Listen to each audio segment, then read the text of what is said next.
Bonjour, dans cette vidéo on va voir comment on va pouvoir utiliser le fichier Python en ligne pour aller lire un fichier.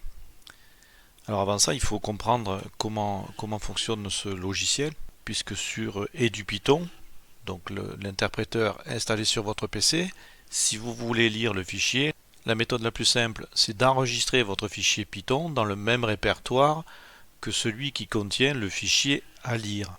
Comment est-ce qu'on peut faire pour que notre programme Python en ligne soit au même endroit que le fichier à lire? Donc on ne sait pas.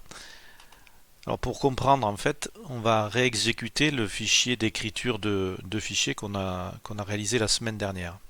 Donc vous reconnaissez, on crée un fichier qui s'appelle fichier1.txt et on va ici répéter 4 fois l'écriture d'une ligne dans ce fichier. On exécute le programme Python. Et l'interpréteur en ligne nous crée le fichier qui s'appelle fichier1.txt et donc qui est accessible en ligne. Donc l'idée c'est de pouvoir créer ici un fichier qui est accessible en ligne.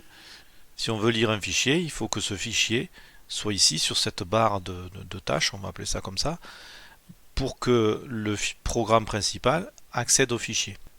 Donc on va repartir de notre page principale sans fichier. L'idée c'est qu'on demande à l'interpréteur en ligne d'ouvrir un nouveau fichier. On va l'appeler fichier underscore contact.vcf, c'est le nom du fichier que l'on veut lire. Et cette fois-ci, il est créé sur la même barre que le programme principal, mais ce fichier est vide.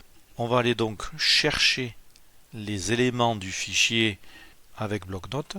Donc dans le bloc-notes, pour sélectionner la totalité des éléments du fichier, il suffit de faire un CTRL A. Vous voyez, ça sélectionne la totalité des éléments. Je vais tout copier, CTRL C. Et dans mon fichier contact.vcf présent sur le web, je vais coller la totalité des éléments.